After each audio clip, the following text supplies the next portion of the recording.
7 años reinará el anticristo.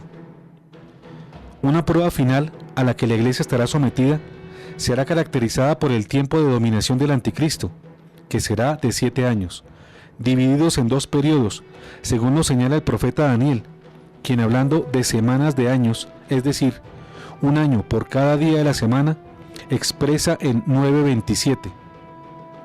Él impondrá una alianza a muchos durante una semana, y durante la mitad de la semana hará cesar el sacrificio y la oblación. Y sobre un ala del templo estará la abominación de la desolación, hasta que el exterminio decretado se derrame sobre el devastador.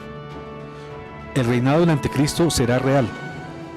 Segunda de Tesalonicenses 2:4 nos dice: el adversario, el que se alza con soberbia contra todo lo que lleva el nombre de Dios o es objeto de culto, hasta llegar a instalarse en el templo de Dios, presentándose como si fuera Dios.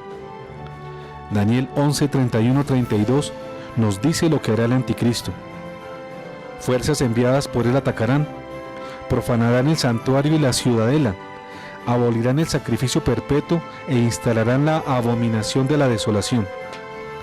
El sacrificio y la oblación a que se refiere Daniel es nada menos que la supresión del santo sacrificio de la misa, que la iglesia apostática alterará y cambiará, produciendo lo que bíblicamente se conoce como la abominación de la desolación, de la cual cita el Señor en San Mateo 24:15 y 16. Cuando vean en el lugar santo la abominación de la desolación, de la que habló el profeta Daniel, el que lea esto, entiéndalo bien, los que estén en Judea, que se refugien en las montañas. Los 2 periodos del anticristo. La humanidad conocerá 2 periodos en el tiempo del anticristo, que completan 7 años. En el primero, el anomos, el hombre sin ley, desplegará toda su capacidad seductora y engañará para escalar posiciones. En el segundo, mostrará toda su maldad y gran crueldad con su despiadado poder. El primer periodo será de 3 años y medio, conocido como la tribulación.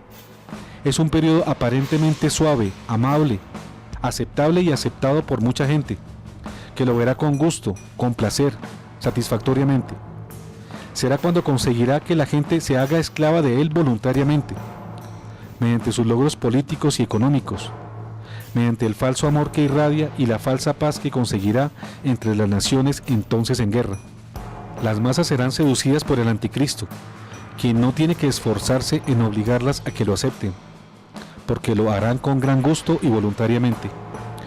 Su poder seductor será tal que el mismo cielo advierte a sus fieles que no lo vean a los ojos, ni siquiera en transmisiones televisivas o de videos, para no sucumbir ante su poderosa presencia. Se dirá que los esclavos del anticristo deliran de felicidad por la esclavitud que en principio les propone. Por eso él no necesitará esforzarse en imponer su voluntad ni en obligar a nadie en aceptarlo y obedecerlo. Naturalmente subsistirán sus oponentes cristianos, reducidos a un resto fiel, a un remanente. Frente a ellos, en general, no se ejercen persecuciones violentas en esta etapa, salvo muy contadas y estratégicas excepciones. En el segundo periodo, los últimos 3 años y medio de su reinado, conocido como la Gran Tribulación, las masas seducidas por el anticristo, ellas mismas, manifiestan odio a quienes no se han sometido a su ídolo y piden venganza contra ellos. Algunos de los engañados despertarán de su encantamiento. Entonces el anticristo se verá obligado a cambiar su estilo suave con sus oponentes por uno de represión brutal y violenta. Aquí hay un cambio profundo de estilo, ahora duro y represivo, frente al resto fiel. Se presentan numerosas persecuciones sangrientas a los fieles a Cristo. Se inicia la persecución temida y anunciada a los cristianos. No se crea que la persecución actual y los cientos de asesinatos a cristianos en Siria, India, Pakistán, Kenia, Nigeria o Irak, etc., nada tienen que ver con esto. Tiene todo que ver. Se viene cumpliendo así con la palabra del Apocalipsis 17:6, cuando la gran ramera, la mujer vestida de púrpura y escarlata, se emborrachaba con la sangre de los santos y de los testigos de Jesús. Esta segunda etapa del reinado del anticristo globalizará la persecución y muerte de cristianos y está próxima a llegar. Será una época de cruel martirio, donde miles de verdaderos testigos de Dios ofrendarán sus vidas por mantenerse fieles. El anticristo aquí será una mezcla terrible de todos los déspotas juntos, conocidos por la humanidad. Será una mezcla de Nerón, Hitler y Stalin, es decir, algo así como la Gestapo y la KGB juntas. Comandará el mayor ejército del mundo jamás conocido y liderará una fuerza opresora totalitaria que defenderá el gobierno mundial, sede de su gran poder global. Al final, el Armagedón anunciado, la Gran Guerra, la Tercera Guerra Mundial, se dará para buscar destruir los reinos a los que el anticristo se quiere vengar o en los que aún no se ha logrado sometimiento absoluto. El triunfo final es de la Iglesia de Cristo. Luego de describir el actuar del anticristo para el tiempo del fin, Daniel en el capítulo 12, verso 1 a 3, nos habla del triunfo final y eterno de Dios. En aquel tiempo se alzará Miguel, el gran príncipe, que está de pie junto a los hijos de tu pueblo. Será un tiempo de tribulación, como no lo hubo jamás desde que existe una nación hasta el tiempo presente. En aquel tiempo será liberado tu pueblo, todo el que se encuentre inscrito en el libro. Y muchos de los que duermen en el suelo polvoriento se despertarán, unos para la vida eterna y otros para la ignominia, para el horror eterno. Los hombres prudentes resplandecerán como el resplandor del firmamento, y los que hayan enseñado a muchos la justicia brillarán como las estrellas por los siglos de los siglos. A pesar de las atrocidades que hoy parecen haber arrasado con la Iglesia, la victoria final no es ni podrá ser del demonio. Las almas fieles, tanto de sacerdotes como de laicos, son los baluartes que el Señor tiene para conseguir la victoria final sobre su enemigo. Dios ha permitido esta prueba contra su Iglesia porque respeta profundamente la libertad de sus criaturas, gracias a la fidelidad de algunas de ellas, naturalmente asistidas por el Espíritu Santo. Porque como dice Daniel sobre el anticristo, a pesar de que conseguirá perder a muchos que se niegan a seguir a Dios, otros se mantendrán fieles al Señor. Así lo enseña en el capítulo 11, verso 32. Corromperá con halagos a los renegados de la alianza, pero la gente del pueblo que reconoce a su Dios se mantendrá firme y pasará a la acción. Es decir, que los fieles se resistirán y vencerán a los herejes. Esta resistencia guiada y motivada por María Santísima, quien es la capitana del ejército celestial y encargada de aplastar la cabeza de la serpiente, dará la victoria final a Dios, anunciado así desde la temprana edad del Génesis. Pondré enemistad entre ti y la mujer, entre tu linaje y el suyo. Él te aplastará la cabeza y tú le acecharás el talón.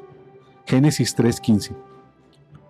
Esta victoria será de Jesús y de sus fieles, quien con el solo aliento de su segunda venida derrotará al demonio, según se muestra en 2 de Tesalonicenses 2:8. Y entonces se manifestará el impío, a quien el Señor Jesús destruirá con el aliento de su boca, y aniquilará con el resplandor de su venida. Y como dice Daniel 8:25, será destrozado sin intervención humana. Gracias a su astucia, el engaño triunfará por medio de él. Su corazón se ensoberbecerá y destruirá tranquilamente a muchos. Se alzará contra el jefe de los jefes, pero luego será destrozado sin que intervenga ninguna mano. La derrota final del anticristo es la antesala de la segunda venida del Señor y es descrita en Daniel 7:26. Pero el tribunal se sentará y le será quitado su dominio para ser exterminado y destruido por completo. Al infierno, en cuerpo y alma, irán el anticristo y el falso papa, luego de su derrota final. Así se consigna en Apocalipsis 19:20. Y la bestia fue tomada prisionera, junto con el falso profeta que había hecho delante de ella las señales con que había engañado a los que recibieron la marca de la bestia y adoraban su imagen. Ambos fueron lanzados vivos al lago de fuego, ardiendo con azufre. No se confunda el anticristo, hijo de Satanás, y al falso profeta, el falso papa, con Satanás o el diablo, quien es el mismo dragón o la antigua serpiente. Este ángel caído, antes llamado Luzbel, será derrotado también y será encadenado por 1000 años, luego del triunfo del ejército de Dios sobre las dos bestias, el anticristo y el falso profeta. Así lo muestra el libro del Apocalipsis seguidamente en el capítulo 20, 1 a 3.